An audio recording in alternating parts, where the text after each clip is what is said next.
ஓம் சாந்தி. எல்லோரும் குஷியாக இருக்கிறீங்களா? 7/4/2025 சாக்கார முரளி. ஓம் சாந்தி. பாப்தாதா இன்னைக்கு சொல்கிறாங்க, இனிமையான குழந்தைகளே, அனைத்தையும் விட மிக நல்ல தெய்வீக குணம் எது அப்படின்னு பார்த்தோம் அப்படின்னா அமைதியாக இருக்கிறது தான். அதிக சப்தத்தில் வர வேண்டாம் அப்படின்னு சொல்கிறாங்க. சத்தம் போட்டு பேசாமல் இனிமையாக பேசுங்க. அதில் நம்ம குறைவாக பேசணும். அந்த குறைவாக பேசுகிறதும் இனிமையாக பேசணும். ஏன் பாபா இப்படி சொல்கிறாரு அப்படின்னா, இப்போ நீங்கள் சப்தத்திலிருந்து, அதாவது பேச்சுக்களிலிருந்து சைகைக்கு போகிறீங்க. அடுத்தது சைகையிலிருந்து அமைதிக்கு போகிறீங்க.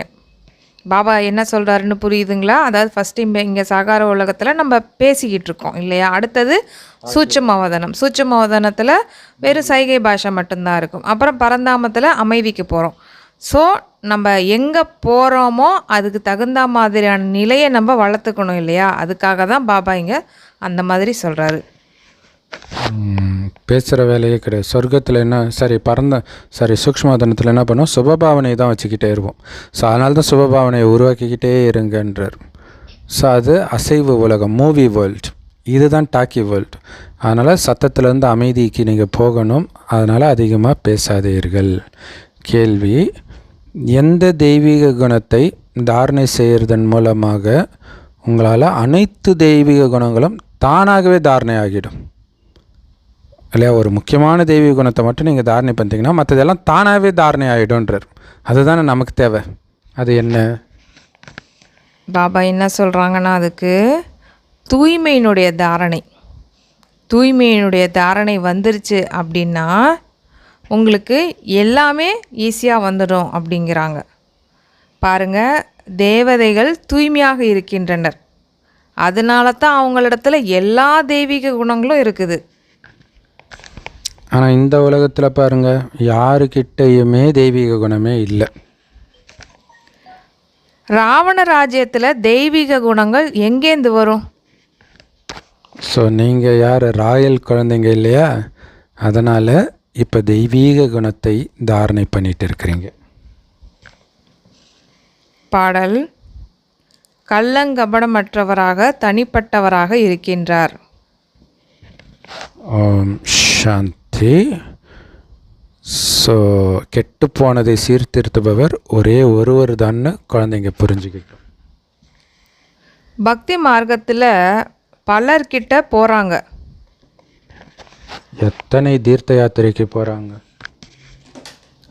ஆனால் கெட்டுப்போனவங்களை சீராக்குபவர், தூய்மையற்றவர்களை தூய்மையாக்குபவர் ஒரே ஒருவர் தான்.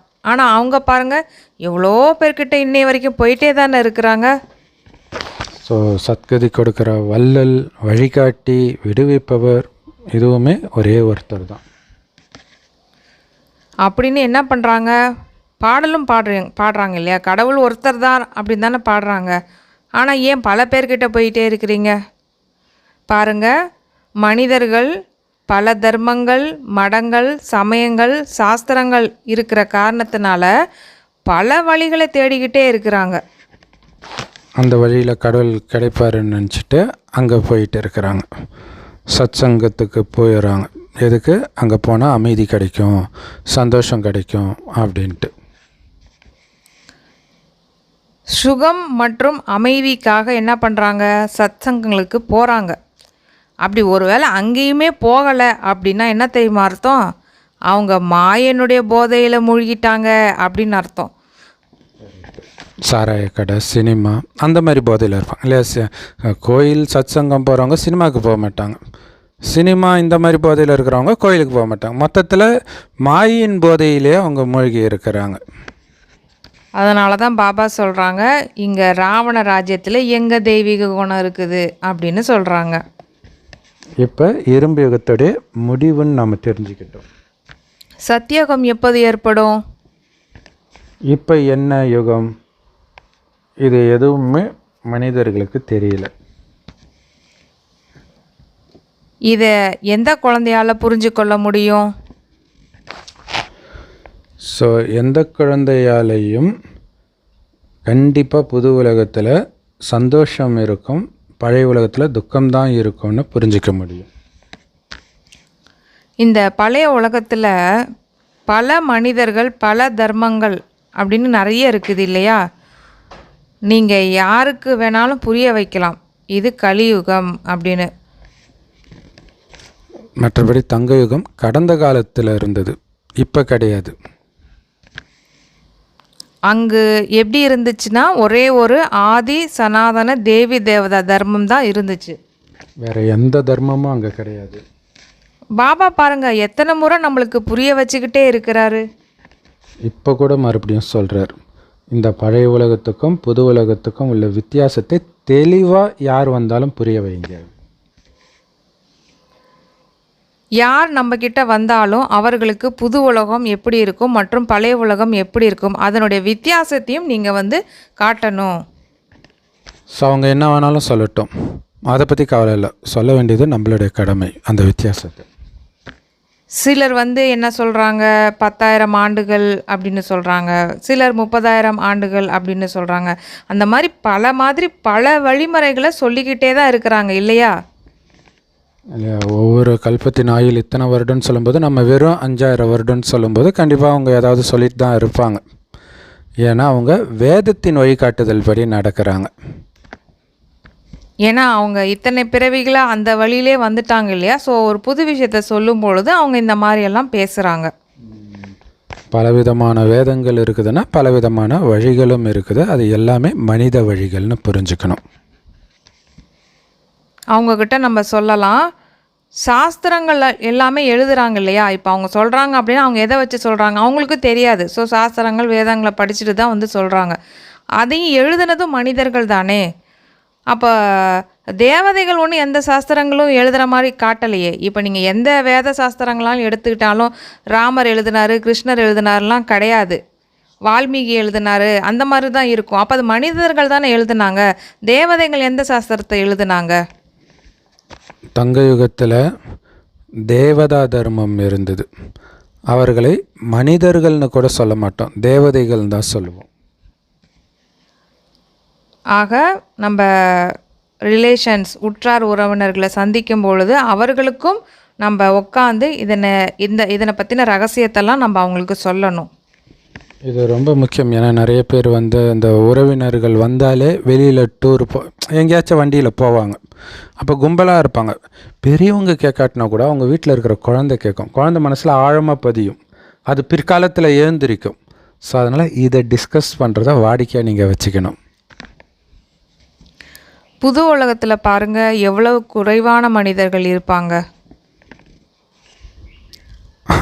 ஆனால் பழைய உலகத்தில் பார்த்தீங்களா, பத்தலைன்ற அளவுக்கு மக்கள் தொகை அதிகமாகிடுச்சு. சத்தியுகத்தில் ஒரே ஒரு தேவதா தர்மம் மட்டும்தான் இருந்துச்சு. அதனால் அங்கே மனிதர்களும் ரொம்ப கம்மியாக தான் இருந்தாங்க. தெய்வீக குணங்கள் தேவதைகளிடத்துல தான் இருந்துச்சு, மனிதர்கள்கிட்ட ஒரு தெய்வீக குணம் கூட கிடையாது. அதனால தான் என்ன பண்ணுறாங்க, மனிதர்கள் தேவதைகளுக்கு முன்னாடி போய் வணங்குறாங்க, அவர்களுடைய மகிமையும் பாடிட்டு இருக்கிறாங்க. அப்படிப்பட்ட தேவதைகள் எப்படி இருக்காங்க, சொர்க்கவாசிகளாக இருக்கிறாங்க. ஆனால் நாம் இப்போ நரகவாசியாக இருக்கிறோம், அதாவது கலியுகவாசிகளாக இருக்கிறோம். மனிதர்களிடம் தெய்வீக குணம் இருக்க முடியாது, இருந்தால் அவங்க தேவதை, அது சத்தியுகத்தில் தான் இருப்பாங்க. இன்னார்கிட்ட இவங்கக்கிட்ட மிக நல்ல தெய்வீக குணம் இருக்குது அப்படின்னு யாராவது சொன்னாங்க அப்படின்னா நீங்கள் சொல்லுங்கள், தெய்வீக குணங்கள் தேவதைகளிடத்துல தான் இருக்கும், மனிதர்களிடத்த இருக்காது அப்படின்னு சொல்லுங்கள். ஏன்னா அவங்க தான் தூய்மையாக இருக்கிறாங்க. ஏன்னா முக்கியமான தெய்வீக குணமே தூய்மை தான். அதனால் தூய்மை இல்லாத காரணத்தினால யாரிடத்திலும் இங்கே தெய்வீக குணங்கள் இருக்க முடியாது. ஏன்னா இது ராவண ராஜ்யம் அப்படின்னு சொல்லி புரிய வைங்க.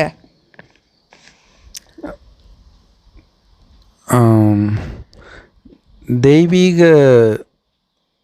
குணங்கள் நிரம்பிய தேவதைகள் புது சிருஷ்டி மரத்தை சார்ந்தவர் இல்லை, புத்தம்புது மரத்தில் தான் அவங்க இருக்கிறாங்க. பழசானப்புறம் அவங்க இருக்கிறது இல்லை. அந்த புத்தம் புதுசு மரம் என்ன ஆயிடுது, நாள் போக போக போக பழசாக ஆயிடுது. அப்புறம் ராவண ராஜ்யம் வந்துடுது. அப்போ ராவண ராஜ்யத்தில் தெய்வீக குணமுடையவர்கள் இருக்க முடியாது தானே.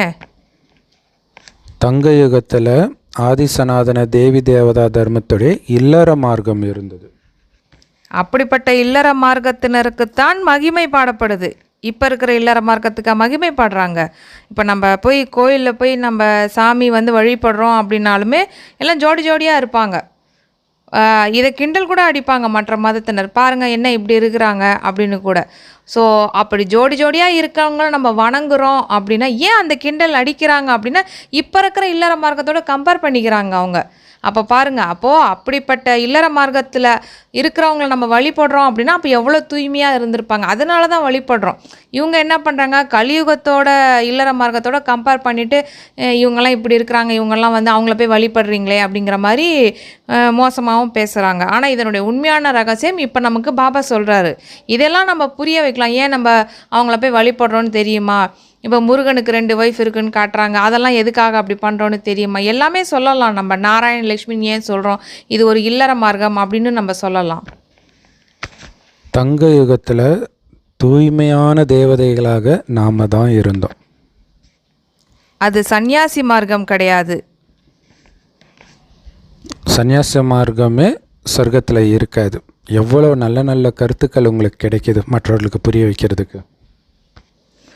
ஆனால் இவ்வளோ கருத்துக்கள் பாபா கொடுக்குறாரு. ஆனால் எல்லா கருத்துக்களும் எல்லா நேரத்துலேயும் இருக்க முடியாது. ஆமாம், ஒருத்தர் புத்தியில் எல்லா டக்குன்னு வராது இல்லையா. ஸோ பாபா சொல்கிறாரு, அந்த கருத்துக்கள் ஞாபகத்தில் இல்லாதனால தான் ஃபெயில் ஆகுறீங்க. அப்போ அதை நீங்கள் அசை போட்டு தாரணை பண்ணி உள்ளே ஏற்றிடணும் இல்லையா. நெருப்பில் கை வச்சா டக்குன்னு கையை எடுக்கிறோம்ல சுட்ட உடனே, அது ஒரு ஞானம் தானே. அந்த மாதிரி இங்கே நேற்று சொன்னார் இல்லையா, சாபம் கொடுத்தா நீங்கள் ஆசீர்வாதம் கொடுக்கணும். இது நல்லா ஆழமாயிடணும். அப்போ எப்படி நெருப்பில் கை வச்சா டக்குன்னு கை எடுக்கிறானோ அந்த மாதிரி இதை கொடுத்தோன்னே டக்குன்னு ஆசீர்வாதம் கொடுக்குறது உங்களுடைய குணமாக மாறணும். அப்போ அதை குணமாக நீங்கள் மாற்றணும். மாற்றாததுனால தான் ஃபெயில் ஆகிடுறீங்க மாயக்கிட்ட. ஏன் தோல்வி அடைகிறாங்க அப்படின்னா தெய்வீக குணங்களை தாரணை செய்கிறது கிடையாது. ஸோ இந்த தெய்வீக குணம் ரொம்ப ரொம்ப நல்ல தெய்வீக குணம். அது என்னது, யாருக்கிட்டேயும் தேவையில்லாமல் அதிகமாக பேசக்கூடாது. இனிமையாக பேசுகிறது எந்த அளவு முக்கியமோ அந்த அளவுக்கு கம்மியாக பேசுகிறதும் முக்கியம். ஏன்னா குழந்தைகள் நீங்கள் இப்போ இந்த டாக்கி வேர்ல்ட் ஆகிய ஸ்தூல உலகத்திலிருந்து சைகை உலகமாகிய சூக்ஷ்ம லோகத்துக்கு போய் அங்கேருந்து அமைதி உலகமாகிய பரந்தாமத்துக்கு போகணும். ஸோ இது ரொம்ப முக்கியம். இன்னொன்று, அதிகமாக பேசுனால தான் மிஸ் அண்டர்ஸ்டாண்டிங் வருது. ஒரு சிஸ்டர் சொல்கிறாங்க, என் கூட பேசிகிட்டு இருக்கும்போது கொஞ்சம் நேரம் கழிச்சு எல்லாம் தப்பாக பேச ஆரம்பிச்சிடுறாங்க ஆண்கள். காரணம் அதிகமாக பேசுகிறதுனால. அளவாக பேசுனா அவங்க ஏன் அப்படி பேச போகிறாங்க இல்லையா. அதனால தான் கம்மியாக பேசுகிறது ரொம்ப ரொம்ப முக்கியம்.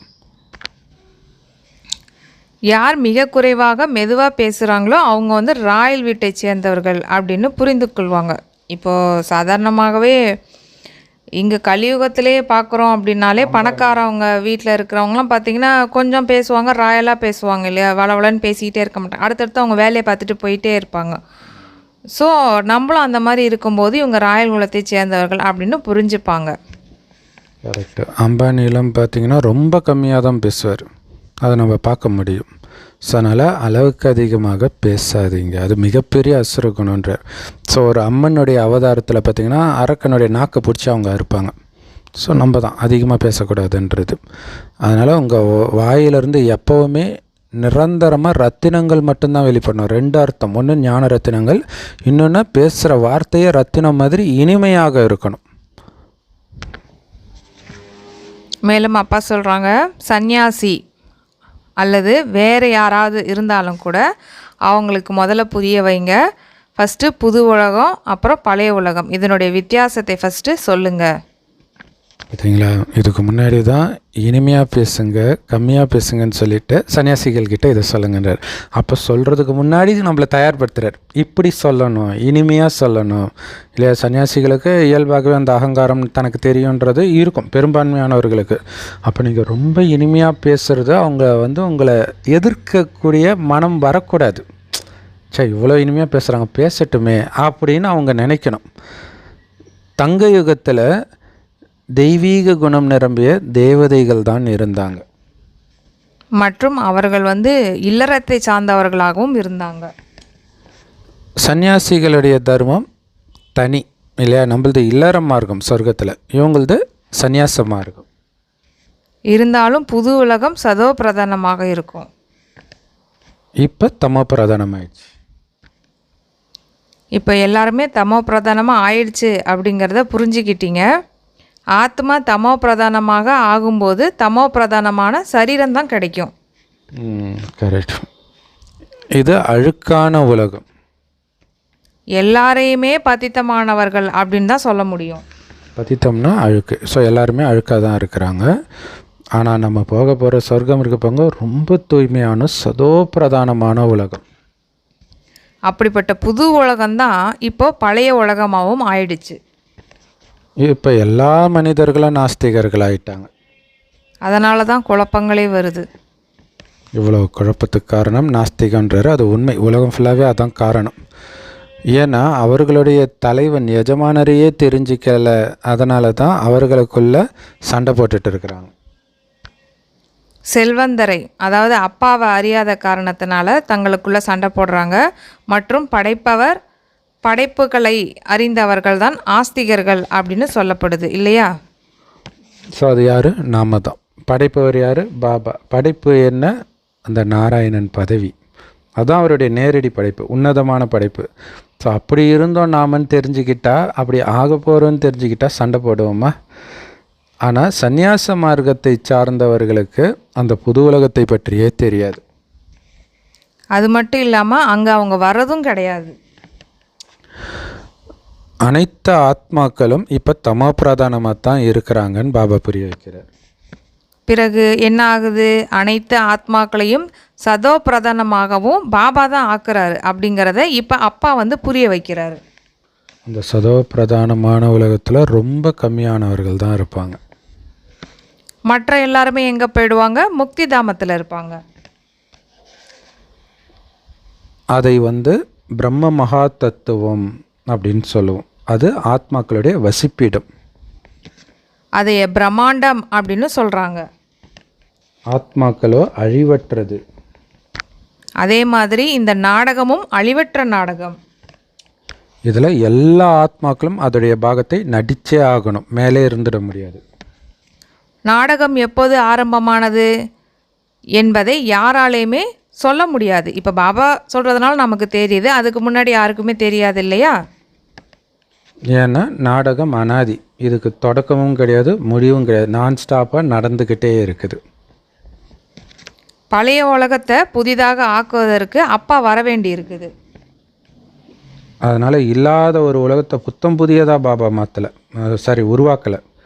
பழசை தான் புதுசாக மாற்றுறார். எப்போ நீங்கள் அழுக்காக ஆகுறீங்களோ அப்போ தான் நீங்கள் என்னை கூப்பிடுறீங்க. ஏன்னா அழுக்கானாலே துக்கம் வந்துடும் இல்லையா? அப்போ நம்ம கடவுளை கூப்பிடுறோம். தங்க யுகத்தில் தூய்மையாக இருக்கிற காரணத்தினால யாருமே அவரை கூப்பிட்றதே கிடையாது. இப்போ ஏன் கூப்பிடுறீங்க அப்படின்னா இது பாவப்பட்ட உலகமாக இருக்குது.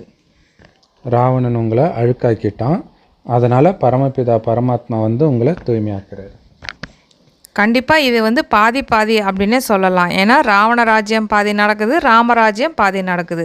பிரம்மாவின் பகல், பிரம்மாவின் இரவு அப்படின்னு சொல்லப்படுது இல்லையா? ஸோ பகல்ன்றது சொர்க்கத்தையும் நரகன்றது இரவையும் குறிக்குது. ஸோ இந்த ஞானத்தின் மூலமாக பொழுது புலர்கிறது. அங்கே எந்த விதமான அஞ்ஞானமும் அறியாமையும் இருக்காது. பக்தி மார்க்கத்தை இருள் மார்க்கம் அப்படின்னு சொல்லப்படுது. ஏன்னா தேடிக்கிட்டே இருக்கிறாங்க. இருளில் தான் ஒரு பொருளை தேடிக்கிட்டே இருப்பாங்க. அது மாதிரி கடவுளையும் இங்கே தேடிக்கிட்டே இருக்காங்க, அமைதியை தேடிக்கிட்டே இருக்கிறாங்க, திருப்தியை தேடிக்கிட்டே இருக்கிறாங்க, ஆனந்தத்தை தேடிக்கிட்டே இருக்கிறாங்க. ஸோ இது எதனால் கிடைக்குன்ற ஞானம் இல்லை, அதனால் அஞ்ஞான இருள் அப்படின்னு பக்தி மார்க்கத்தை சொல்லலாம். ஸோ மறுஜன்மம் எடுத்து எடுத்து தேவதைகள் இருளில் வந்துட்டாங்க. அதனால் இந்த ஏணிப்படையில் மனிதர்கள் எவ்வாறு சதோ ரஜோ தமோவில் வர்றாங்க அப்படிங்கிறது இப்போ உங்களுக்கு சித்திரத்தில் தெளிவாகவும் காண்பிக்கப்பட்டிருக்குது. ஸோ இப்போ எல்லாம் தமோ பிரதானமாக, அதாவது முற்றிலும் அழுகிய நிலையை அடைஞ்சிட்டாங்க. அதை மாற்றுறதுக்கு தான் அப்பா இப்போ வந்திருக்கிறாரு, மனிதன்லேருந்து தேவதையாக மாற்றுறதுக்கு. எப்போ நீங்கள் தேவதையாக இருந்தீங்களோ அப்போ வந்து இந்த அசுர குணமுடைய மனிதர்கள் அங்கே இருக்க மாட்டாங்க.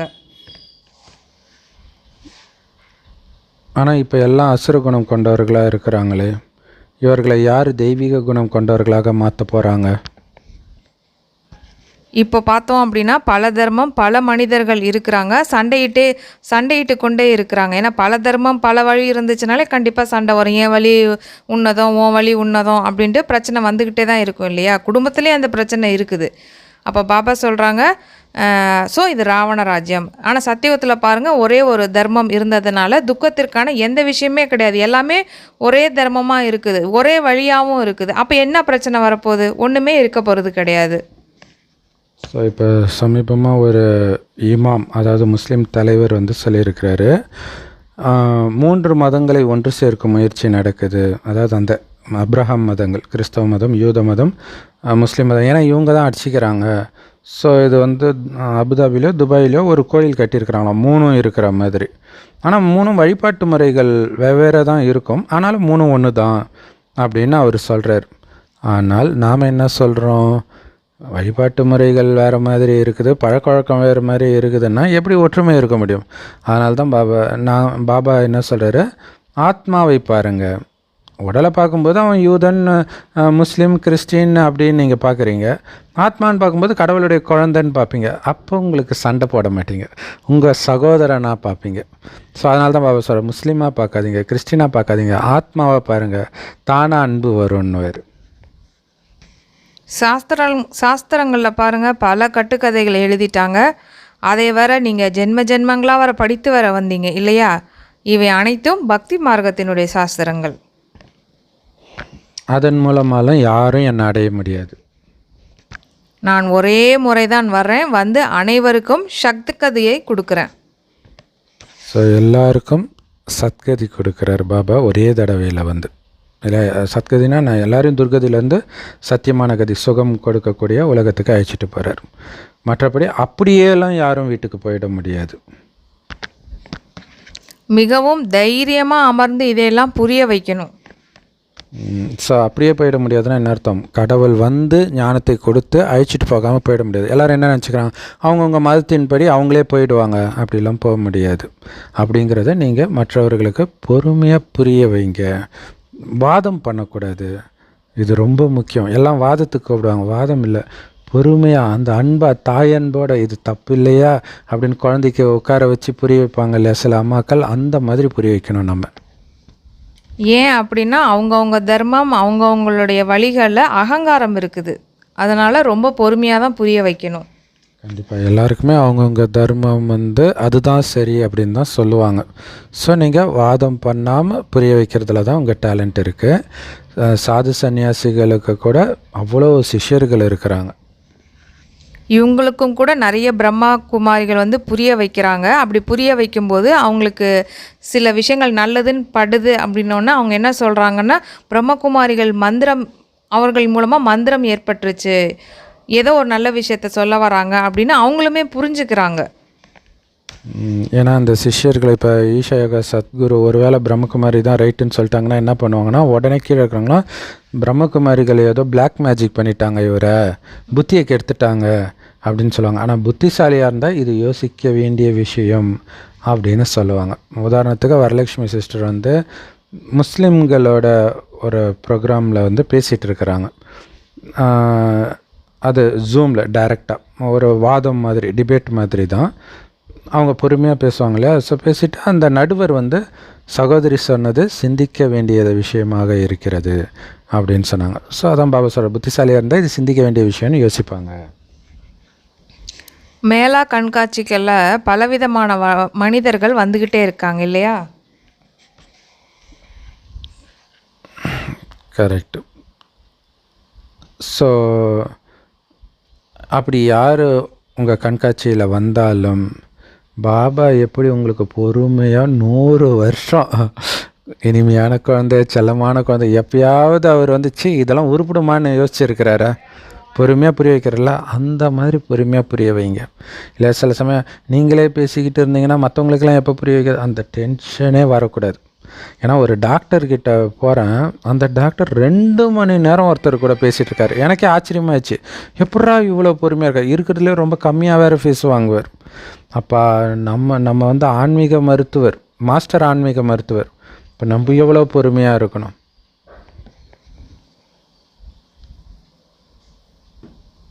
ரொம்ப சத்தம் போட்டு பேசக்கூடாது, இது ரொம்ப முக்கியமான விஷயம் இல்லையா? ஸோ ஆரம்பத்தில் வந்து நமக்கு தெரியாத அந்த ஆர்வத்தில் சத்தம் போடுவோம். ஸோ அதுக்கப்புறம் ஏன்னா இங்கே போதிக்கிறதே அமைதியை. ஆனால் இதில் ஒரு சில பிரச்சனை இருக்குது. ஒரு சில இடங்களில் வந்து என்ன பண்ணுவாங்க, ஜோதிலிங்கெல்லாம் வைக்கிறாங்கன்னா இவங்களே பாட்டு போட்டுருவாங்க நல்லா சவுண்டாக. நீங்கள் அதை விட சத்தமாக பேசினா தான் உங்களுக்கு கேட்கும். ஸோ என்ன பண்ணுறது, ஒரு சில இடத்துல அந்த மாதிரி நடக்குது. பட் ஆக்சுவலாக அப்படி நடக்கக்கூடாதுன்னு பாபா சொல்கிறார். அப்போ கீழே பாட்டு போட்டு மேலே புரிய வைக்கலாம். இந்த மாதிரி ஏதோ ஒரு யுக்தியை யூஸ் பண்ணணும். நிறைய மனிதர்கள் வந்து கண்காட்சிகளில் கூடுறாங்க. அதனால் அவங்கக்கிட்ட சொல்லுங்கள். ஸோ அதனால் அவங்கக்கிட்ட நீங்கள் என்ன சொல்லணும் அப்படின்னா, கொஞ்சம் உங்களுக்காக டைம் ஒதுக்குங்க, நீங்களாக வந்து புரிஞ்சுக்கோங்க நேரம் ஒதுக்கி. அப்போ படைப்பவர் மற்றும் படைப்பை பற்றிய ரகசியங்களை நாங்கள் உங்களுக்கு சொல்லுறோம் அப்படின்னு புரிய வைங்க. படைப்புகளுடைய முதல், இடை மற்றும் கடையின் ஞானத்தை படைப்பவராகிய தந்தை தான் வந்து புரிய வைக்கிறாரு. அவரால் தான் புரிய வைக்கவும் முடியும். ஏன்னா மற்றவர்கள் எல்லாம், எந்த மதஸ்தாபகர்களாக இருக்கட்டும், சாது சன்னியாசி குருமார்களாக இருக்கட்டும், எல்லோரும் என்ன சொல்கிறாங்க, எங்களுக்கு படைப்பையும் தெரியாது படைப்பையும் தெரியாது. கடவுளெல்லாம் யாருங்க தெரிஞ்சிக்க முடியும், அவரையெல்லாம் யாராவது பார்க்க முடியுமா? எல்லா மதத்துலேயும் இருக்கும், பைபிளில் இருக்கும், குரானில் இருக்கும், இந்து மத வேதங்களில் இருக்கும், எல்லாத்துலேயும் இருக்கும்.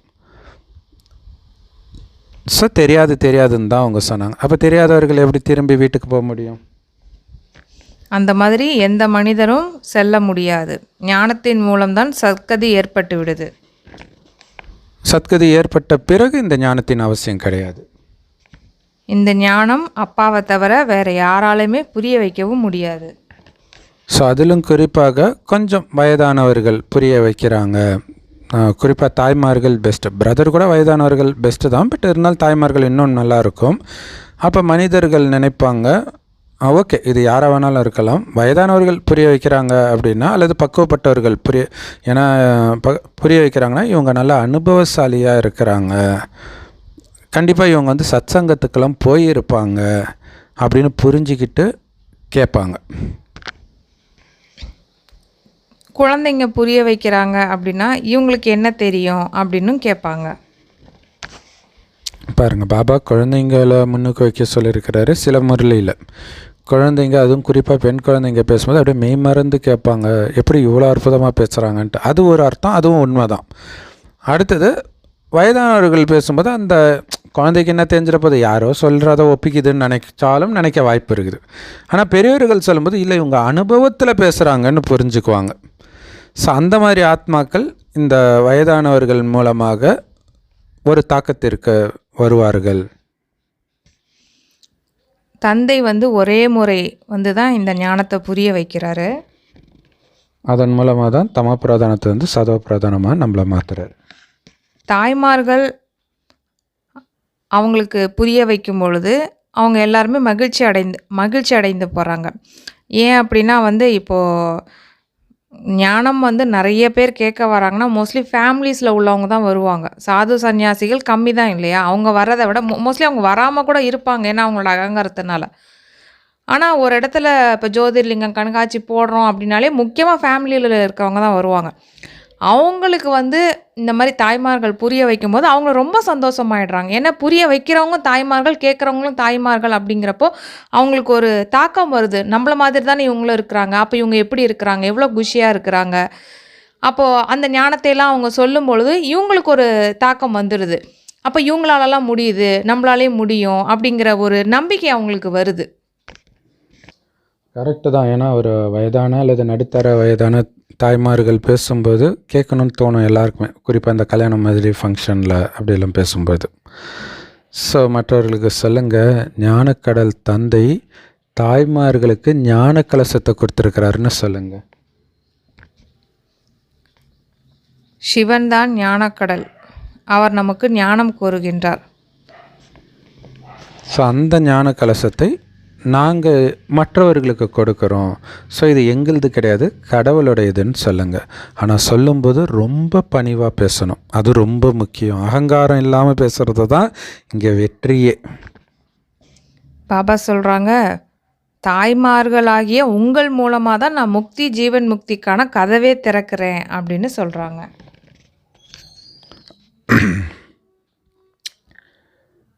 வேறு யாருமே முக்தி ஜீவன் முக்திக்கான கதவை திறக்க முடியாது, உங்கள் மூலமாக தான் அது நடந்தாகணும். இப்போ நம்ம பரமாத்மாவின் மூலம் படித்து கொண்டிருக்கிறோம். நமக்கு எந்த மனிதனும் சொல்லித்தரது கிடையாது, அப்பா தான் நமக்கு சொல்லித்தராரு. ஞானக்கடலான ஒரே ஒரு பரம்பிதா பரமாத்மா தான் இந்த விஷயத்தை எல்லாமே நமக்கு சொல்லி கொடுக்குறாரு. ஸோ மற்றவர்கள் எல்லோருமே பக்தியின் கடல். அப்போ நம்ம மற்றவர்களுக்கு சொல்லும்போது அப்படி சொல்லலாம், பாருங்கள் நாங்கள் ஞானக்கடல் கிட்ட படிக்கிறோம், நீங்கள் பக்தியின் கடல், வேத சாஸ்திரங்கள்லாம் பக்தி அதன் கடலாக நீங்கள் இருக்கிறீங்க. நீங்கள் பக்தியின் அத்தாரிட்டி, ஞானத்தின் அத்தாரிட்டி கிடையாது. நான் மட்டுமே ஞானத்தின் அத்தாரிட்டின்னு பாபா கடவுள் சொல்கிறாரு அப்படின்னு புரிய வைக்கணும். மகிமையும் ஒருவருக்குத்தான் செய்கிறீர்கள், அப்படி தானே? அவர்தான் உயர்ந்ததிலும் உயர்ந்தவர் ஆவார். எல்லாருக்குமே தெரியுது காட் இஸ் ஒன் அப்படின்ட்டு, இல்லையா? அதையும் நம்ம புரிய வைக்கலாம். நாம் அவரை தான் ஏற்கவும் செய்கிறோம்.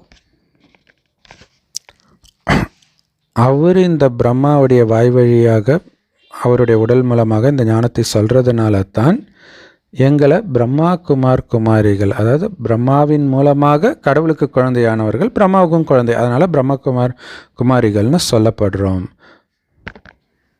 இவ்வாறெல்லாம் நீங்கள் என்ன பண்ணுங்கள், ரொம்ப இனிய முறையில் அமர்ந்து அவங்களுக்கு நீங்கள் புரிய வைங்க.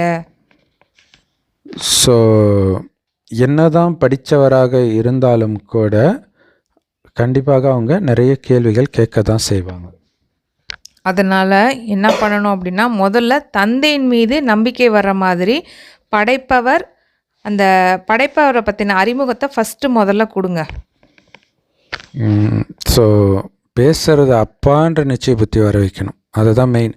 நீங்கள் உங்கள் புத்திசாலித்தனத்தை காட்டணும்னு நினச்சிங்கன்னா ஒரு சில கேள்விக்கு பிறகு உங்களுக்கு பதில் தெரியாமல் போகலாம், அல்லது நீங்கள் சொன்னாலும் அதை அவங்க ஏற்றுக்க மாட்டாங்க. ஆனால் இங்கே பேசுகிறது கடவுள்ன்ற நிச்சய புத்தியை வர வச்சிடுங்க. ஸோ அவங்ககிட்ட சொல்லுங்கள், முதல்ல படைப்பவர் தந்தையா இல்லையா அப்படிங்கிறத தெரிஞ்சுக்கோங்க. எல்லாரையுமே படைக்கக்கூடியவர் ஒரே ஒரு சிவபாபா தான். அவர் தான் ஞானக்கடலாகவும் இருக்கிறாரு, தந்தையாகவும் இருக்கிறாரு, ஆசிரியராகவும் இருக்கிறாரு, அப்புறம் சத்குருவாகவும் இருக்கிறாரு. ஸோ அதனால் முதல்ல அந்த தந்தையாக படைப்பவராக இருப்பவர் தான் இந்த படைப்பின் முதலீடை கடைபற்றி ஞானத்தை கொடுக்கிறாருன்ற நிச்சய புத்தி உங்களுக்கு இருக்கணும். அப்போ தான் உங்களால் மற்றதெல்லாம் புரிஞ்சிக்க முடியும் அப்படின்னு நீங்கள் புரிய வைங்க. ஏன்னா அவர் தான் எங்களுக்கே புரிய வைக்கிறார்.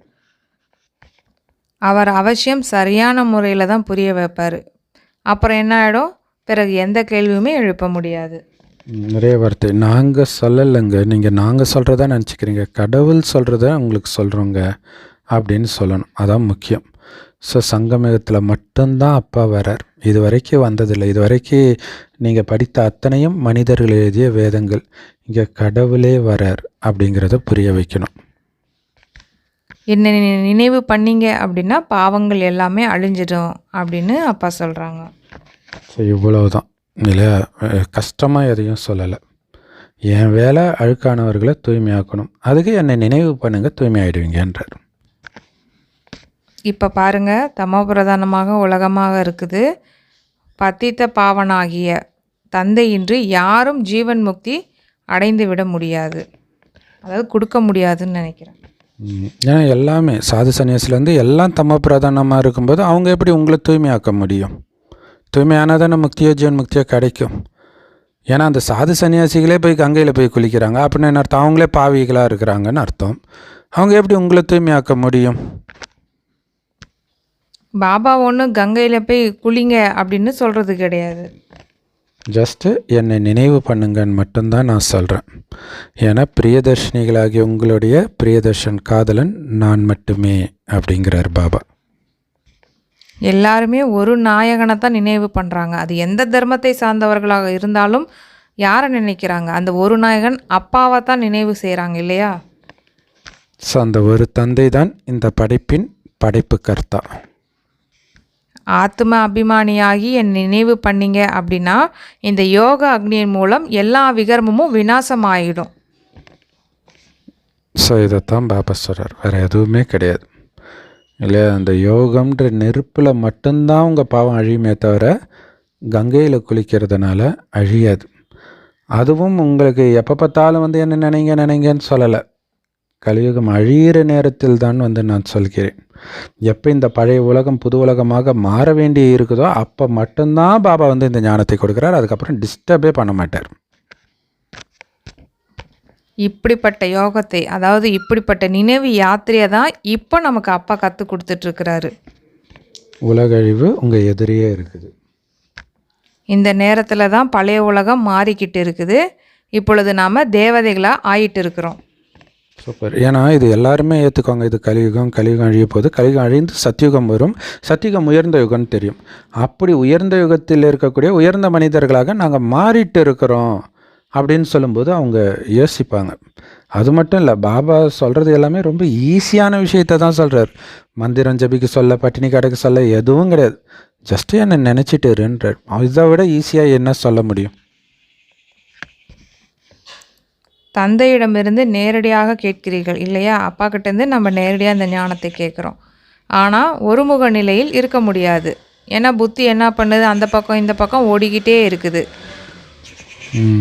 இது எவ்வளோ பெரிய கொடுமை இல்லையா? ஏன்னா நமக்கு இது சந்தோஷமான விஷயம். ஏன்னா நிறைய பேருக்கு ஐயோ பாபாவை பார்க்கவே இல்லையே, பிரம்மா பாபா சாக்காத்தில் இருக்கும்போது பார்க்கலையே. பாபா சொல்கிறார், நேரடியாக என்கிட்ட கேட்ட குழந்தைங்களுடைய புத்தியே அங்கே இங்கே சுற்றிட்டு தான் இருந்துச்சு. அப்போ என்ன அர்த்தம்? அங்கே கடவுள்ன்ற அந்த போதை அவங்களுக்கே வரல நேரில் இருக்கும் பொழுதே. ஸோ அதனால் அதை நினச்சி நம்ம ஃபீல் பண்ண தேவையில்லை. பக்தியில் கூட இந்த மாதிரி நடக்குது. பக்தியில் கூட பாருங்கள், போய் பக்தி செய்யணுன்ட்டு போய் உட்கார்றாங்க, புக்தி அங்கேயும் இங்கேயும் ஓடிக்கிட்டே இருக்குது. அதனால் என்ன ஆகிடுது, முழு நாளுமே வீணாகிடுது. கரெக்டு. சாமி முன்னாடி கை பூஜை பண்ணோம், வாயு உச்சரிக்கும், ஆனால் புத்தி வேறு எங்கேயோ போகுதுன்னா அன்றைக்கி பக்தி பண்ணதே வேஸ்ட்டு தானே. ஸோ பக்திக்காக அவங்க ஒதுக்கிய நேரம் ஃபுல்லாக புத்தி அங்கே இங்கே அலைஞ்சிட்டு இருந்துச்சுன்னா, ஏன்னா பக்தியாக இருந்தாலும் சரி, ஞானமாக இருந்தாலும் சரி, புத்திக்கு தான் வேலை. ஆனால் புத்தி அங்கே நிலை பெறலையே பக்தியிலையும் கூட. அதே மாதிரி இங்கேயும் பண்ணுறீங்க. எல்லாத்துக்கும் காரணம் மாயா தான். பக்தியிலையும் உங்களுக்கு மாயா தான் எதிரி, இங்கேயும் மாயா தான் எதிரி. அதனால் யார் நேரத்தை சேமிக்கிறாங்களோ அவர்களது புத்தியும் அங்கே இங்கே அப்படின்னு போயிடுது. அதனால் நம்ம ரொம்ப எச்சரிக்கையாக இருக்கணும். ஏன்னா மாயாவும் லேசுப்பட்டது கிடையாது. சில குழந்தைங்க பாபா முன்னாடி உட்காந்துக்கிட்டே ட்ரான்ஸில் போயிடுறாங்க. ஸோ அந்த நேரமும் வேஸ்ட் ஆகிடுது. அதனால் எந்த வருமானமும் ஏற்பட போவது கிடையாது. ஸோ பாபா சொல்கிறாங்க, நினைவில் இருந்தால் மட்டுமே உங்களுடைய பாவம் அழியும், ட்ரான்ஸில் போகிறதுனால கிடையாது. இதன் மூலம்தான் விகர்மம் விநாசமாகும் அப்படின்னு அப்பா சொல்கிறாங்க. ஏன்னா நீங்கள் ட்ரான்ஸில் போனீங்க அப்படின்னா பாபாவையே நினைக்காது. அது இல்லையா, கனவு மாதிரி இல்லையா? அதாவது காட்சி அங்கே உண்மையிலே கிருஷ்ணரை பார்ப்பீங்க, அப்போ நீங்கள் பாபா நினைக்க மாட்டீங்க. அதுவே டைம் வேஸ்ட்டுன்றார்.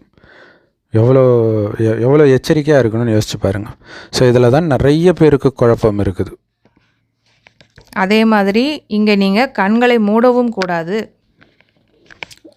ஏன்னா இங்கே கண்ணுனால் பார்க்குற விஷயம் இல்லை, புத்தியினால் பார்க்குற விஷயம். ஸோ அதனால் நினைவில் உட்காந்துட்டு இருங்க.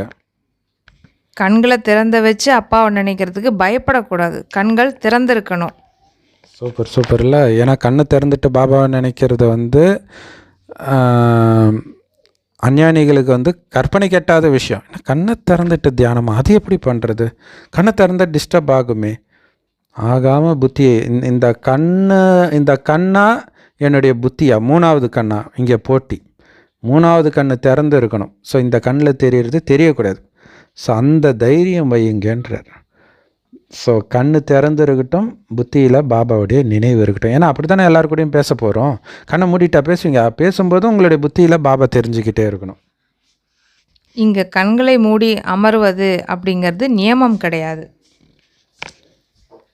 இங்கித்த பழக்கம் கிடையாது. எந்த கோயிலில் சாமியாவது கண்ணை மூடிட்டு இருக்குதா? கண்ணை மூடினா என்னடா அதுவே கண்ணை மூடிட்டு இருக்குது, அப்புறம் என் துக்கத்தை யார் தான் துடைக்கிறான்னுவாங்கல்ல. ஸோ பாபா சொல்கிறாங்க, அதனால் நினைவில் உட்காருங்க. கண்களை மூடி உக்காருங்க அப்படின்னு சொல்கிறது கிடையாது. ஸோ நீங்கள் கண்ணை மூடினாலோ தலையை குனிஞ்சாலோ பாபா எப்படி உங்களை பார்க்க முடியும்? என் குழந்தைங்கள பார்க்குறதுக்காக 5000 வருஷம் கழித்து வந்திருக்கிறேன். அப்பாவை பார்த்துக்கிட்டே இருக்கணும்ல, கண்ணை மூடிக்கிறீங்க. அதனால் ஒரு பொழுதும் கண்களை மூடக்கூடாது. கண்கள் மூடப்பட்டு விடுகிறது அப்படின்னா ஏதோ குறை மறைஞ்சிருக்கணும், வேறு யாரையோ நினச்சிட்டு இருக்கிறீங்கன்னு அர்த்தம்ன்றார்.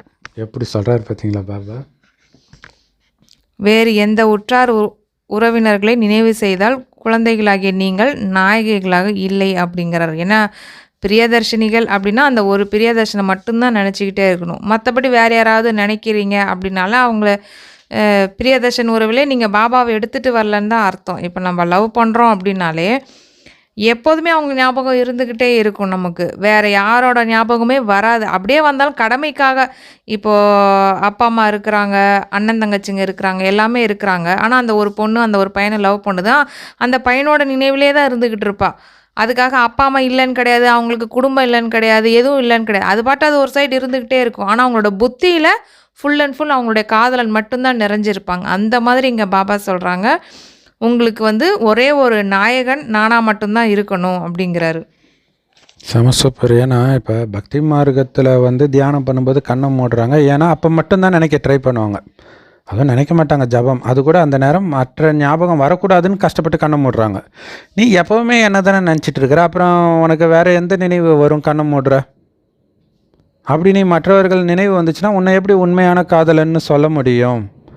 உறவுகளை நினைத்தால் இல்லையா, அனைத்து உறவுகளையும் மறந்து பாபாவை நினைக்கணும். சதி கதை பார்த்திங்கன்னா, சதி தேவியோடைய கதையில் அப்பா மேலே பற்று இருக்கும் அந்த பொண்ணுக்கு. ஸோ அதனால தான் சிவன்கிட்ட சண்டை போட்டு போகிறாள். ஆனால் அங்கே போய் அப்பாவுடைய பற்றை அழிக்கிறாள். அதுதான் தேக உணர்வு அழித்து யாகத்தில் விழுந்து தன்னுடைய உடலை எரிச்சிக்கிறாள். அப்போ தான் உண்மையிலே சிவனுக்கு மனைவியாக மாறுறாள். அப்போ தான் சிவனோட டான்ஸ் ஆடுறதாக அந்த கதை இருக்குது. இப்போ நம்ம ஸ்தூலத்தில் கூட நம்ம காதலை நினைக்கிறோம் அப்படின்னா, இன்னும் கண்ணை மூடிட்டு நான் கண்ணை மூடினா தான் நான் என்னோடய லவ்வரை நினைப்பேன் அப்படின்னு நான் நினைக்கிறாங்க. பஸ்ஸில் போகிறாங்க, வேலை செய்கிறாங்க, சாப்பிட்றாங்க, என்ன வேணாலும் பண்ணுறாங்க. ஆனாலும் புத்தியில் அவங்களோட ஞாபகம் இருந்துக்கிட்டே இருக்குது இல்லையா? ஏன்னா நிறைய பேர் இந்த கொஷின் கேட்குறாங்க, பாபாவை எப்படி நினைக்கிறது, பாபாவை எப்படி நினைக்கிறது? ஒன்றும் இல்லை, நீங்கள் லவ் பண்ணுறப்ப நீங்கள் எப்படி உங்களோட லவ்வரை நினைப்பீங்களோ அதே மாதிரி பாபா ஒளிப்பிள்ளையாக இருக்கிறாரு, நினச்சிக்கிட்டே இருங்க புத்தியில். அவ்வளோதான், சிம்பிளான விஷயந்தான் பாபா சொல்கிறாரு. இன்னொரு விஷயம், ஒரு ராஜா இருக்கிறாருன்னா அந்த காலத்துலலாம் நிறைய மனைவி இருக்கும். ஆனால் யார் மகாராணி ஆக்குவார்? எந்த ராணி இந்த ராஜா மேலே ரொம்ப அன்பாக இருக்கிறாங்களோ அவங்கள தான் மகாராணி ஆக்குவாங்க. ஸோ அதே மாதிரி தான் பாபா சொல்கிறார், இங்கே யார் என்னுடைய உண்மையான காதலியாக, அதாவது 24 மணி நேரம் பாபா நினைவிலே மூழ்கி இருக்கிறாங்களோ அவங்கள தான் மகாராஜாவாக மகாராணியாக சொர்க்கத்தில் ஆக்குறார், உயர்ந்த பதவி கொடுக்கிறார். அனைத்து முயற்சியும் இந்த நினைவில் தான் இருக்குது. அதுவுமே யாரால் தொடர்ந்து நினைவு பண்ணிகிட்டே இருக்க முடியும் அப்படின்னா, அன்பு இருக்கவங்களால தான் தொடர்ந்து, அது தானாகவே வரும். பாபா அதனால தான் சொல்கிறார், உங்களுக்கு என் மேலே அன்பு வந்துருச்சு அப்படின்னா உங்களால் என்னை நினைக்காம இருக்கவே முடியாது அப்படிங்கிறாரு. அது தானாகவே வந்துக்கிட்டே இருக்கும் நமக்கு. இப்போ உதாரணத்துக்கு நம்ம படத்தில் கூட பார்க்குறோம், சும்மா இப்போது கல்யாணத்துக்கு கூட ஃபிக்ஸ் பண்ணுறாங்க, ஒரு தடவை தான் பொண்ணை பார்க்குறான், பார்த்து முடித்த உடனே அவங்க ஞாபகம் வந்துக்கிட்டே இருக்குது. பாபா அதை கூட உதாரணமாக கூட சில வாணிகளில் சொல்லியிருப்பார். அந்த மாதிரி இப்போ நான் உங்களுடைய காதலன் அப்படிங்கிறார். உடனே உங்களுக்கு எப்போவுமே என் மேலே அன்புனால அந்த ஞாபகம் வந்துக்கிட்டே இருக்கணும். அன்பு இருந்துச்சு அப்படின்னா நினைவு ஈஸியாக சுலபமாக வரும். எங்கே அன்பு இல்லையோ அதை கஷ்டப்பட்டு வர வைக்கிற மாதிரி இருக்கும், கடின உழைப்பு பண்ணி தான் நினைக்கிற மாதிரி ஆகிடும். ஸோ அந்த மனித காதலனை நினைத்தால் அது விகார வைப்ரேஷன். இந்த கடவுள் காதலனை நினைத்தால் எப்படி இருக்கும்னா, கோயிலுக்குள்ளே போனால் எப்படி இருக்கும், அப்படியே மனதுக்குள்ளே அப்படி ஒரு அந்த பிரகாரத்தை சுற்றி வரும்போது எப்படி இருக்குது உங்கள் மனநிலை, அப்படி இருக்கணும் எப்போவுமே. ஆனால் தேக உணர்வுக்கு வந்துடுறீங்க, அதனால் பாபாவை மறந்து புத்தி அங்கே இங்கே சுற்றிக்கிட்டு இருக்குது. பிறகு என்ன ஆகிடுது? ஏமாற்றம் அடைஞ்சிக்கிட்டே இருக்கிறீங்க. ஸோ பாபா சொல்கிறாங்க ரொம்ப ரொம்ப இனிமையானவராக ஆகணும். அதன் மூலம் அந்த வாயுமண்டலமே இனிமையாக இருக்கணும். இல்லை ஒரு கோபம் நிரம்பியவர் உங்கள் வீட்டுக்குள்ளே வராருன்னா அப்படியே அந்த அமைதியில் அவர் ஈர்க்கப்பட்டணும். அப்படி வாயுமண்டலத்தை மாற்றுற அளவுக்கு இனிமையாகுங்க. எந்த சப்தங்களும் இருக்கக்கூடாது. யார் வந்தாலும் பார்க்கணுமா, இவங்க எப்படி இவ்வளோ இனிமையாக பேசுகிறாங்க, இவ்வளோ அமைதியாக இருக்கிறாங்க, எந்த சண்டை சச்சரவுமே இல்லையே அப்படின்ட்டு நினைக்க வைக்கிற அளவுக்கு நீங்கள் அமைதியாக இருக்கணும் அப்படிங்கிறாரு. இன்னொரு விஷயம் என்னென்னா, சத்தம் இல்லாமல் இருக்கணும். சத்தம் இல்லாமல் இருக்கும்போது தான் நீங்கள் இனிமையாக பேசுகிறது அவங்களுக்கு கேட்கும். உங்கள் பக்கத்து வீட்டிலே இருந்தால் கூட உங்கள் வீட்டில் வேறு டிவி சவுண்டு எந்த சவுண்டும் இல்லாதப்போ நீங்கள் இனிமையாக ஒருத்தர்கிட்ட பேசுகிறீங்க அல்லது வீடியோவே போடுறீங்கன்னா கூட எப்படி இவ்வளோ இனிமையாக பேசுகிறாங்கன்னு அவங்களுக்கே டிவி போடுற எண்ணம் வரக்கூடாது. அதனால தான் அமைதியாக இருக்கணும் வீடு அப்படின்னு பாபா சொல்கிறார். ரொம்ப ரொம்ப அமைதி இருக்கணும். எந்த காரணத்தை கொண்டும் சண்டை சச்சரவு பண்ணக்கூடாது. பாபாவுக்கு மிகப்பெரிய டிஸ்சர்வீஸே இது தான். அப்படி இல்லை அப்படின்னா என்ன ஆகிடும், பதவியும் குறைஞ்சி போயிடுது இல்லையா? ஏன்னா டிஸ்சர்வீஸ் பண்ணுறீங்க அப்படின்னா நீங்கள் பதவியை கம்மியாகிறதுக்கான வாய்ப்பை ஏற்படுத்திக்கிறீங்க அப்படின்னு அர்த்தம். அதுவும் 3 பேரை நிந்தனை பண்ணுறீங்கன்னு அர்த்தம். அப்பாவையும் நிந்தனை பண்ணுறீங்க, உங்களுக்கு தினம் தினம் முரளி கொடுக்குற டீச்சரையும் நிந்தனை பண்ணுறீங்க, வரம் கொடுக்குற குருவையும் நிந்தனை பண்ணுறீங்க. அப்போ உயர்ந்த பதவி தானே, தாழ்ந்த பதவி தானே கிடைக்கும். இப்போ குழந்தைகளாகிய உங்களுக்கு அறிவு கிடைச்சிருக்குது இல்லையா?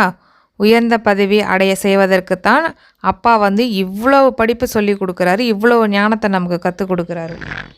இது எப்போ தாரணை ஆகும்? நீங்கள் நல்லா படித்து மற்றவர்களுக்கும் புரிய வச்சுக்கிட்டே இருக்கும்போது தான் தாரணை ஆகும். அப்படி நீங்கள் மற்றவர்களுக்கு இந்த ஞானத்தையே கொடுக்கல அப்படின்னா நீங்களே புரிஞ்சிக்கலாம் உங்களுக்கு என்ன பதவி கிடைக்கும்ன்ட்டு. பிரஜைகளை உருவாக்கலை அப்படின்னா பிறகு என்ன அடைவீங்க? இல்லை, பிரஜைகளை உருவாக்குறவங்க தான் ராஜாவாக முடியும். பிரஜையை உருவாக்கலை அப்படின்னா நீங்களே பிரஜை ஆகிடுவீங்க. உங்களுக்கு யோகம் இல்லை, இந்த ஞானமும் புத்தியில் இல்லை அப்படின்னா இந்த ஞானத்தை எடுத்தவர்கள் முன்னாடி தலை வணங்கி நிற்கிற மாதிரி இருக்கும். அதாவது அவங்களுக்கு நீங்கள் வேலை செய்கிற மாதிரி, அவங்க பெட்டியை நீங்கள் சுமக்கிற மாதிரி ஆகிடும். ஸோ ஃபுல்லாகவே முழு கல்பமும் நீங்கள் பாருங்கள். அப்படியே ரோட்டில் வரும்போது பார்க்குறேன், அந்த வீடு கட்டுற அந்த தொழிலாளிகள் பாப்போம் இவ்வளோ கஷ்டப்படுறாங்களே. ஒரே ஒரு விஷயம், தூய்மையாக இருந்து பாபாவை நினைக்காததுக்கு கிடைக்கிற தண்டனை தான் ஃபுல்லாகவே சொர்க்கத்துலேருந்து இங்கே வரைக்குமே. ஸோ இங்கே என்ன பண்ண சொல்கிறார்? பாபாவை மட்டும் நினச்சிட்டு இருக்க சொல்கிறார். இந்த ஞானத்தை மட்டும் சிந்தனை பண்ண சொல்கிறார். இதனால் 5000 வருஷமாக கஷ்டப்படுறதுலேருந்து தப்பிக்கிறீங்கன்னா நினைக்க முடியாதா கஷ்டமா? அதனால் பாபா என்ன சொல்கிறாங்க, முதல்ல தன்னை பாருங்கள். இந்த நேரத்தில் நீங்கள் தோல்வி அடைஞ்சிங்க அப்படின்னா, குறைந்த பதவி உங்களுக்கு கிடைக்கிது அப்படின்னா கல்பத்திற்கும் இந்த குறைந்த பதவி தான் ஆயிடும். அதனால் ரொம்ப எச்சரிக்கையாக இருக்கணும் அப்படிங்கிறாரு. கல்பத்துக்கு மட்டும் இல்லை, ஜென்மத்துக்கும், அந்த கல்பத்தில் வர 84 ஜென்மத்துக்கும் உங்களுக்கு தாழ்ந்த பதவி ஆகிடும். எச்சரிக்கையாக இருக்கணும். ஸோ பாபாவுடைய கடமை குழந்தைங்களுக்கு இதை புரிய வைக்கிறது.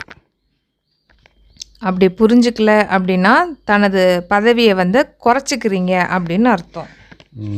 உங்கள் பதவியை நீங்களே அழிச்சிக்கிறீங்கன்ட்டு இருக்குது இன்னொரு டிரான்ஸ்லேஷனில். ஸோ இது நல்லாவே இருக்குது, கரெக்டு தானே, சத்தியநாசம் பண்ணுறீங்க அப்படின்னு சொல்லுவார்.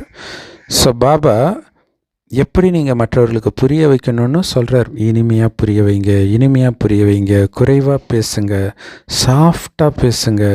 இல்லை நீங்கள் எஸ்பி பாலசுப்ரமணியன் பேசும்போது பாருங்களாம் ரொம்ப சாஃப்டாக இருக்கும். ஸோ அதே மாதிரி இன்னொருத்தர் கூட பேசுவார், அவர் பேர் எனக்கு டக்குன்னு ஞாபகம் இல்லை. அவர் பாட்டே ரொம்ப சாஃப்டாக, பெரும்பாலும் பாடகர்கள் எல்லாமே சாஃப்டாக தான் பேசுகிறாங்க எனக்கு தெரிஞ்சு. ஸோ இதுதான் இருக்கிறதுலே மிக அற்புதமான கீதம். அதனால தான் நம்ம முரளி புல்லாங்குழல் ஓசைன்றாங்க. ஸோ கம்மியாக பேசுங்க, சாஃப்டாக பேசுங்க. பாபா சேவை செய்பவர்களுடைய மகிமையும் செய்கிறார், அப்படி தானே? மிக அதிக சேவை யார் செய்கிறாங்களோ அவங்க தான் அப்பாவோட மனசில் உட்கார முடியும். ஸோ இதில் பார்த்தீங்கன்னா ஒரு இடத்துல எல்லாரும் அமைதியாக பேசும்போது ஒரு பையனோ ஒரு பொண்ணோ என்ன பண்ண கத்திட்டு இருந்தாங்கன்னா பார்க்குறதுக்கு எப்படி இருக்கும்? கேவலமாக இருக்கும் இல்லையா? ஸோ அதனால் அமைதியாக இருங்க, அமைதியாக பேசுங்க அப்படின்னு பாபா சொல்கிறாங்க. ஸோ பாபாவோடைய இதய சிம்மாசனம் அதை பற்றி நேற்று சொன்னார் இல்லையா, முழு கல்பத்திலையும் எப்பயுமே கிடைக்காதுன்ட்டு. ஸோ யார் உட்கார முடியும்? சேவை செய்கிறவங்க தான் உட்கார முடியும். சேவை செய்வதன் மூலமாக தான் உட்கார முடியும். கூடவே நினைவு யாத்திரையும் ரொம்ப முக்கியம் இல்லையா. நினைவு யாத்திரையில் இருந்துக்கிட்டே சேவை செய்யணும். இது எப்படின்னா, கோயிலுக்கு போகும்போது ஒரு பாவனையாக போவாங்க. போகிற வழியில் பிச்சைக்காரங்களுக்கு அந்த காசு கூட பாவனையாக கொடுத்துட்டு உள்ளே போவாங்க. ஸோ அந்த மாதிரி தான் நம்ம இந்த ஞானத்தை தானம் பண்ணிக்கிட்டே, ஆனால் எங்கே போகிறோன்றது ஞாபகம் இருந்துக்கிட்டு இருக்கணும் இல்லையா. பாபா கூட சொர்க்கத்துக்கு போயிட்டு இருக்கிறேன், இந்த நினைவோடு நீங்கள் சேவை பண்ணணும். அப்போ தான் நீங்கள் சதோபிரதானமாக ஆக முடியும். இல்லை அப்படின்னா அதிக தண்டனைகள் அடையும் போது பதவியும் குறைஞ்சிடும். உங்களுடைய பாவங்கள் எரிக்கப்படலை அப்படின்னா அதிகமான தண்டனை அனுபவிக்க வேண்டி இருக்கும், பதவியும் குறைஞ்சிடும். ஸோ அப்போ பாவங்கள் எரியணுன்னா என்ன? நினைவு யாத்திரை இருந்துக்கிட்டே இருக்கணும் இல்லையா. நினைவு யாத்திரை இல்லைன்னா எரியாமலே விட்டுடும் பாவம். அப்போ பாவம் இருக்கிற இடத்துக்கு தண்டனை தானாக தேடி வந்து உங்கள் பதவியும் குறைச்சிடும். இதுதான் மிகப்பெரிய நஷ்டம்ன்றார். ஏன்னா இதுவும் வியாபாரம் அல்லவா. ஸோ வியாபாரத்தில் நஷ்டம் வரக்கூடாது இல்லையா. தெய்வீக குணங்களை தாரணை செய்யுங்க, உயர்ந்த நிலையை அடையுங்க. ஸோ உங்களை முன்னேற்றுவதற்காக பாபா விதவிதமான யுக்திகளை சொல்லிக்கிட்டே இருக்கிறார். இப்போ யார் செய்கிறாங்களோ அவங்க அடைவாங்க. நீங்கள் ஃபரிஸ்தாக்களின் உலகத்தை அடையணும். அதாவது சூக்ஷ்மாதனவாசிகளாக நீங்கள் மாறணும், சொர்க்கவாசியாகவும் மாறணும். ஸோ அதற்கேற்ற மாதிரி தெய்வீக குணங்களை தாரணை பண்ணுங்கள். நல்லது. ஸோ ரொம்ப அற்புதமான முறையில் சொன்ன பாப்தாதாவுக்கு அன்பு நினைவுகள் மற்றும் காலை வணக்கம். ஓம் சாந்தி. அனைவரிடத்திலும் நம்ம ரொம்ப பணிவாகவும் அமைதியாகவும் பேசணும். வார்த்தைகள் ரொம்ப இனிமையாகவும் இருக்கணும். அதே மாதிரி சூழ்நிலையும் அமைதியாகவும் இருக்கணும். அமைதியாகவும் இருக்க வைக்கணும். நம்ம எந்த சப்தங்களுமே இருக்கக்கூடாது. அப்பொழுது தான் நமக்கு சேவையில் வெற்றி கிடைக்கும். ஸோ இது ரொம்ப முக்கியமான விஷயம் இல்லையா. அதாவது வாயுமண்டலத்தை அமைதியாக உருவாக்கணும். ஆனால் அமைதியை இழக்க வைக்கிற மாதிரி யார் வேணாலும் வரலாம். அப்பையும் அந்த பொறுமை இழக்காமல் நாடகத்தில் பதிவாகி இருக்குது. இதில் நான் அப்பாவை வெளிப்படுத்துகிறேன், அமைதியின் மூலமாக அப்பாவை வெளிப்படுத்துகிறேன். இந்த உள்ளுணர்வில் இருக்கும்போது தான் அந்த அமைதியின் வாயுமண்டலம் வரும். அப்போத்தான் சேவை வெற்றி அடையும். சத்தமில்லாமல் செய்யப்படும் சேவையில்தான் வெற்றி கிடைக்கும்ன்ற மிக அற்புதமான ரகசியம். Love you Baba. உண்மையிலும் உண்மையான நாயகிகளாக ஆகி ஒரு நாயகனை, அதாவது அப்பாவை நினைவு பண்ணணும். ஸோ இந்த அமைதி பற்றி சொல்லும் பொழுது மம்மாவுடைய வாழ்க்கை வரலாறுல அந்த புஸ்தகத்தில் என்ன போட்டிருக்கோம் அப்படின்னா, மம்மா ஒருத்தங்க கிட்ட பேசுகிறாங்கன்னா அவங்க பக்கத்தில் இன்னொருத்தங்க நின்னாங்கன்னா அவங்களுக்கு கேட்காதான். அவ்வளோ அமைதியாக பேசுவாங்களாம். முரளி எடுக்கும்போது மட்டும்தான் கணீர் கணீர்னு சவுண்டு கேட்குமா, மற்ற நேரம் அவ்வளோ பொறுமையாக பேசுவாங்களாம். யாரோ ஒருத்தங்க மம்மா ஏதோ ஒன்று கேட்கும்பொழுது மேலேருந்து ஒருத்தங்க கத்துனாங்களாம். ஸோ அவங்கள கீழே வர சொல்லிவிட்டு சைகை காட்டுறாங்க. பக்கத்தில் வந்தோடனே சொல்கிறாங்களாம், நீ தேவதை ஆகிறதுக்கு தானே வந்திருக்கிற, இப்படி சத்தம் போடலாமா அப்படின்னு கேட்டாங்களாம். சரி, பாபாவுக்கு உண்மையான காதலியாகி அந்த ஒரு காதலனை மட்டும் நினைவு செய்யணும். அப்போ தான் உண்மையான காதலி இல்லையா. நினைவில் இருக்கும் பொழுது ஒரு பொழுதும் கண்களை மூடிக்கொண்டோ இல்லை தலையை குனிஞ்சுக்கிட்டோ அமரக்கூடாது. ஆத்ம அபிமானியாக இருக்கணும். வரதானம். ஸோ வரதானத்தில் பாபா சொல்கிறாங்க, நிரந்தர மகாதானியாகி அனைத்து பொக்கிஷங்களையும் உங்களுக்காகவும் மற்றவர்களுக்காகவும் பயன்படுத்துங்கள். அதுக்கு விளக்கம், பாபாவுடைய பண்டாரா எப்போவுமே இயங்கிக் கொண்டே இருக்கும். தினம் தினம் அவர் ஞானத்தை கொடுத்து கொண்டே தான் இருக்கிறார். ஞானம், சக்தி, குணங்கள் எல்லாத்தையும். ஸோ அதே மாதிரி நீங்கள் கூட தொடர்ந்து கொடுத்து கொண்டே இருங்க. ஏன்னா உங்ககிட்ட இந்த ஞானம், சக்தி மற்றும் சுகத்தின் பொக்கிஷங்கள் நிரம்பி வழியுது, அவ்வளோ இருக்குது. ஸோ அப்போ தொடர்ந்து கொடுத்துக்கிட்டே இருங்க. இல்லை அக்ஷய பாத்திரன்றது இதுதான், அல்ல குறையாது வந்துக்கிட்டே இருக்கும். ஸோ அது மட்டும் இல்லை, இந்த பண்டாராவை திறந்து வைக்கிறதுனால எந்த ஆபத்தும் கிடையாது. இல்லை வெளி உலகத்தில் ஒரு கஜானாவை திறந்து வைக்கிறாங்க, தங்கம் இந்த மாதிரி இதுனா அது ஆபத்து. ஆனால் இங்கே இந்த கஜானா திறந்து வைக்கப்படுறதுனால திருடன் வரமாட்டான். உண்மையிலே இதை மூடி வச்சா தான் திருடன் வருவான், மாயா வருவான். ஸோ அதனால் ஒவ்வொரு நாளும் நம்மக்கிட்ட என்னென்ன கஜானா இருக்குதுன்றதை பார்த்துக்கிட்டே இருங்க. திரும்ப திரும்ப பார்த்துக்கிட்டே இருங்க. அதே மாதிரி அதை உங்களுக்காகவும் மற்றவர்களுக்காகவும் பயன்படுத்திக்கிட்டே இருங்க. அப்போ தான் நீங்கள் நிரந்தர மகாதானியாக ஆக முடியும் அப்படின்னு சொல்கிறார்.